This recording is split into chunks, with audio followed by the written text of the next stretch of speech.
తెలంగాణ రాష్ట్రంలో వరుసగా చెక్ డ్యాంల మీద విధ్వంసం జరుగుతుందంటూ నిపుణులు చెప్తా ఉన్నారు. ఒకసారి దానికి సంబంధించి చూసే ప్రయత్నం చేద్దాం.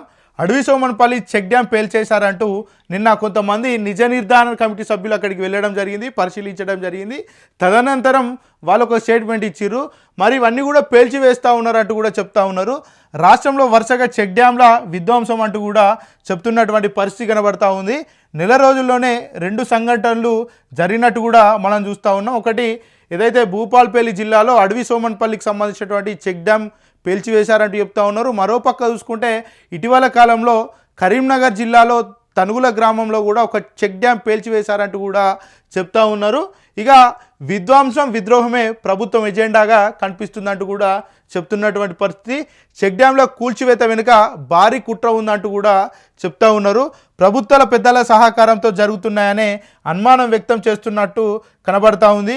ఇసుక మాఫియాల లాభాల కోసమే పేల్చివేతలు చేస్తున్నట్టు కూడా మనం చూడవచ్చు. ఎందుకంటే ఒకసారి దీని గురించి కూడా క్లారిటీగా మాట్లాడే ప్రయత్నం చేద్దాం. ఎందుకంటే మరి ఇక్కడ ఒకసారి మీకు వివరించే ప్రయత్నం చేస్తా. ఈ చెక్ డ్యామ్లు అంటే ఏంది, అసలు చెక్ డ్యామ్లు కట్టడానికి ప్రధాన ఉద్దేశం ఏంది, దానివల్ల ఎలాంటి లాభాలు ఉంటాయి పరిసర ప్రాంతాలకు కూడా మరి ఒకసారి చెప్పే ప్రయత్నం చేస్తా.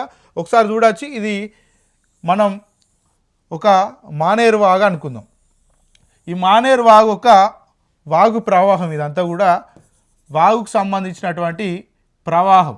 ఈ ప్రవాహంలో భాగంగా ఈ నీరాన్ని కూడా మన తెలంగాణకు సంబంధించినటువంటి వాళ్ళని వాడుకోలేకపోవడంతో మరి వాటర్ అన్ని కూడా వృధాగా నదులలో కలవడం, ఆ తర్వాత సముద్రాలలో కలవడం, లేకపోతే ఇతర ప్రాంతాలకు కూడా వెళ్ళడం జరుగుతూ ఉంది.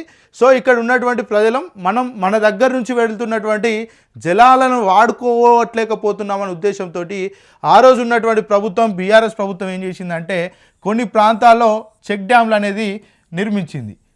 ఏది ఈ చెక్ డ్యామ్? ఈ చెక్ డ్యామ్ నిర్మించడానికి గల ప్రధాన కారణం ఏంటంటే ఈ ప్రాంతంలో ఏదైతే ఈ ప్రాంతాల్లో ఉన్నటువంటి ప్రజలకు నీటి నిల్వలు ఉండడానికి కావచ్చు, అదేవిధంగా నీటికి సంబంధించినటువంటి ఏదైతే ఇబ్బందులు పడకుండా ఉద్దేశంతో సాగునీటి కోసం అక్కడ ఉన్నటువంటి భూగర్భ జలాల కోసం మరి ఆ రోజు చెక్ డ్యామ్ నిర్మించి మన వాటర్ను వేరే వాళ్ళు అంటే వేరే ప్రాంతాలకు పోకుండా మన వాటర్ను మనమే వాడుకునే వాళ్ళని ఉద్దేశంతో మరి ఆ రోజు ఈ చెక్ డ్యామ్లను మరి నిర్మించడం జరిగింది. ఈ చెక్ డ్యామ్లకు సంబంధించినటువంటి అంశం ఇప్పుడు ఎందుకు తెర మీదకి వస్తుంది? మరి ఇప్పుడిప్పుడే ఈ నెల రోజుల కాలంలోనే 2 చెక్ డ్యామ్లు ఎందుకు కూలిపోయనే అంశాల గురించి కూడా ఒకసారి చెప్పే ప్రయత్నం చేస్తా. ఒకసారి చూడొచ్చు. ఈ వాగులో కనుక వాటర్ కనుక ఇక్కడ ఉన్నటువంటి ప్రజలు ఉపయోగించుకోవడానికి ఈ చెక్ డ్యామ్ నిర్మించారు. ఈ చెక్ డ్యామ్ నిర్మించడానికి గల ప్రధాన ఉద్దేశం ఏంటంటే ఈ వాటర్ ఫ్లోటింగ్ బాగా వచ్చినప్పుడు ఇక్కడ ఉన్నటువంటి మట్టి ఏదైతే ఉంటుందో అది కొట్టుకోపోకుండా ఒక రకంగా ఉపయోగపడితే, మరోపక్క నీటి నిల్వలు ఉండడానికి ఉపయోగపడుతుంది. ఇక్కడ నీటి నిల్వలు ఉండడం వల్ల ఈ చుట్టుపక్కల ప్రాంతాలు కూడా పూర్తి మొత్తంలో మరి భూగర్భ జలాల్లో నీళ్ళు ఉండడం వల్ల కూడా వ్యవసాయం మరి మంచిగా జరిగేటువంటి పరిస్థితులు ఉంటాయి. కాబట్టి ఆ సదుద్దేశంతో ఆ రోజు మరి చెక్ డ్యామ్ నిర్మించారు. ఇప్పుడు ఈ చెక్ డ్యామ్ల మీద విధ్వంసం జరుగుతుందంటూ మరి ప్రధాన ప్రతిపక్షమైనటువంటి బీఆర్ఎస్ పార్టీ కావచ్చు, నిపుణులు కావచ్చు చెప్తా ఉన్నారు. ఎందుకంటే ఇది ఎందుకు జరుగుతూ ఉంది, ఈ విధ్వంసం ఎందుకు జరుగుతుందంటే ఒకసారి దాని గురించి కూడా చెప్పే ప్రయత్నం చేస్తా.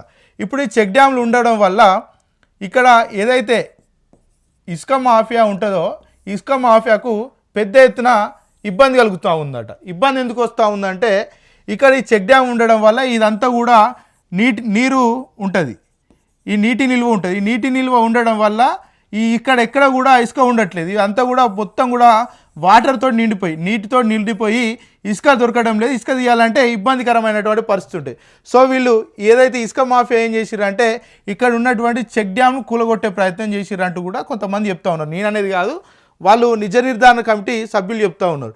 ఇది కనుక కూలగొడితే ఇక్కడ ఉన్నటువంటి వాటర్ అంతా కూడా వెళ్ళిపోతాయి. ఈ వాటర్ వెళ్ళిపోవడం వల్ల ఇక్కడ ఇసుక అంతా కూడా బయటికి తేలినప్పుడు వాళ్ళ ఇసుకను అక్రమంగా ఎచ్చేదగా రవాణా చేసుకొని అమ్ముకునేటువంటి పరిస్థితులు ఉంటాయి. పెద్ద ఎత్తున మాఫియాను కొనసాగించవచ్చు. కాబట్టి మరి దీన్ని కూల్చివేశారు, ఏదైతే బాంబులు పెట్టి కూల్చివేశారంటూ కూడా మరి ఇప్పుడు ఉన్నటువంటి బీఆర్ఎస్ పార్టీ కావచ్చు, ఏదైతే నీటి మీద మరి నైపుణ్యం ఉన్నటువంటి నిపుణులు చెప్తున్నటువంటి పరిస్థితి.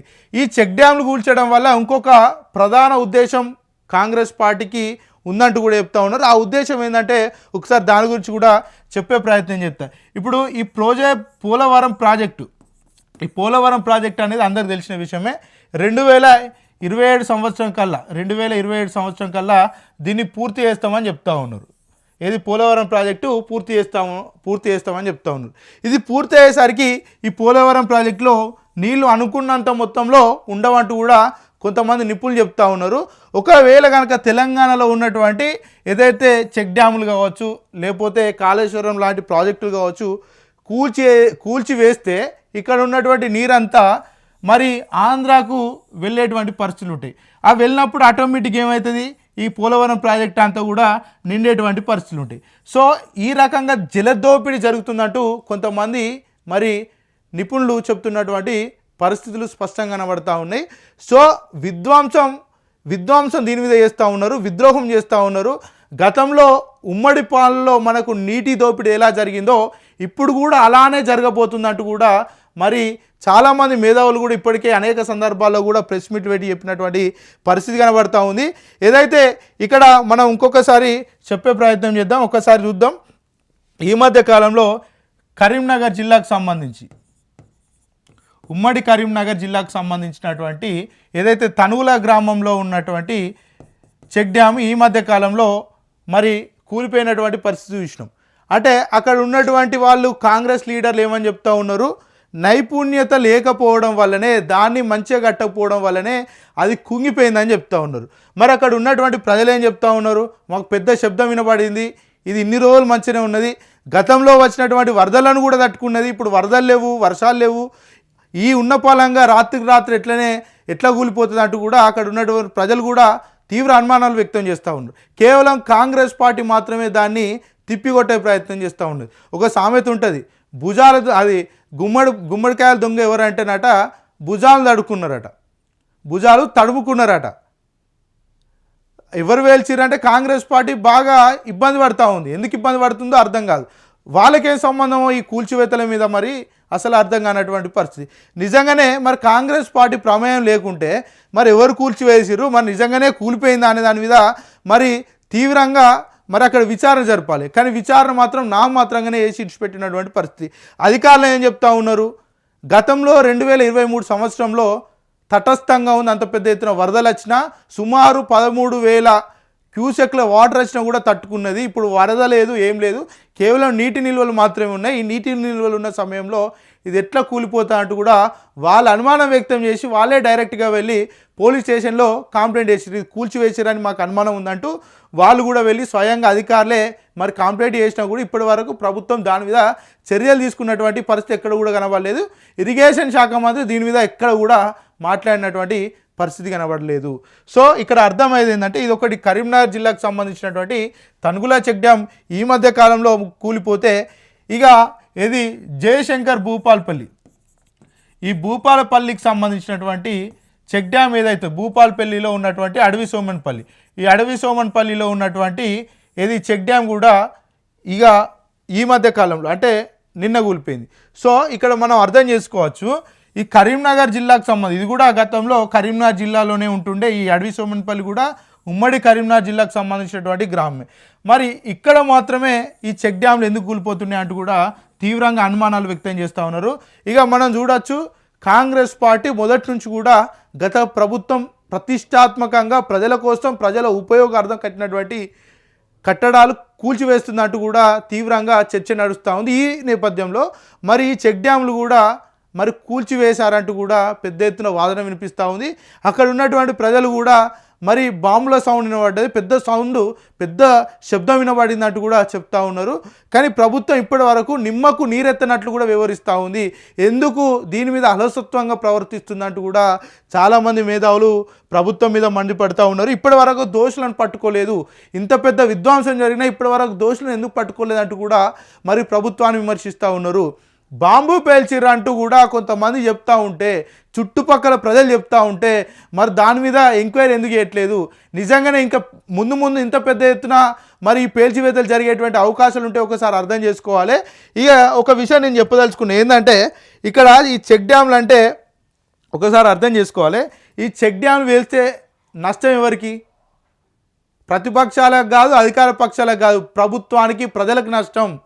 ప్రజల సొమ్ము అంతా కూడా దుర్వినియోగం అయిపోతుంది, ప్రజల సొమ్ము అంతా కూడా నీరు గారిపోతుంది. కాబట్టి ఇలాంటి కూల్చివేతలు మళ్ళీ జరగకుండా ప్రభుత్వం వెనువెంటనే చర్యలు తీసుకొని ఎవరైతే దాని వెనుక ఉన్నారో వాళ్ళందరి మీద ఖచ్చితంగా పీడీ యాక్టులు నమోదు చేసి జైలుకు పంపించాల్సినటువంటి బాధ్యత ప్రభుత్వం మీద ఉంది. సో ప్రభుత్వం ఇప్పటికైనా కళ్ళు తెరిచి ఖచ్చితంగా ఎవరైతే దీని వెనకాల ఉన్నారో, మరి ఇంకొక అంశం కూడా తెర మీదకి వస్తూ ఉంది. ఏదైతే ఇసుక మాఫియా, ఈ ఇసుక మాఫియా అనేది ఈ తనుగుల గ్రామంలో కావచ్చు, మరి చూసుకుంటే ఏదైతే అక్కడ ఉన్నటువంటి అడవి సోమన్పల్లి గ్రామంలో ఎచ్చేదగా కూడా నిర్వర్తిస్తున్నారంటూ కూడా చెప్తా ఉన్నారు. ఇసుక మాఫియాకు సంబంధించినటువంటి కొంతమంది కూడా చేసిరాని కూడా అనుమానాలు వ్యక్తం అవుతూ ఉన్నాయి. ఈ ఇసుక మాఫియా వెనకాల అధికార పార్టీ నేతల అండదండలు ఉన్నాయి, వాళ్ళ హస్తాలు ఉన్నాయంటూ కూడా మరి చాలా బలంగా వాదన వినిపిస్తూ ఉంది. ఈ తనుగులకు సంబంధించినటువంటి చెక్ డ్యామ్కి సంబంధించినటువంటి మరి వాటిని పట్టుకోకపోవడంతో మరి అడవి సోమన్పల్లి ఘటన జరిగిందంటూ కూడా చెప్తా ఉన్నారు. ఒకవేళ అడవి సోమన్పల్లికి సంబంధించినటువంటి ఘటన కనుక ప్రభుత్వం నిర్లక్ష్యంగా వ్యవహరిస్తే రానున్న రోజుల్లో మరికొన్ని జరిగేటువంటి అవకాశాలు కూడా ఉంటాయి. ఇది ఆపాలి ఇక్కడికే, ఎందుకంటే ప్రభుత్వం ప్రజలకు నష్టం ఇది. కాబట్టి వెంటనే ఇలాంటి ఆపి ఎవరైతే దీని వెనకాల ఉన్నారో కాంగ్రెస్ పార్టీ నేతలు కావచ్చు, లేకపోతే ఇతర పార్టీ నేతలు కావచ్చు, అధికారులు కావచ్చు, ఎవరున్నా కూడా వాళ్ళందరినీ తక్షణమే అరెస్ట్ చేసి జైలుకు పంపించాల్సినటువంటి బాధ్యత ప్రభుత్వం మీద ఉంది. ఇక ముందు కూడా ఇలాంటి ఘటనలు చోటు చేసుకోకుండా ప్రభుత్వం జాగ్రత్తగా వ్యవహరించాలి.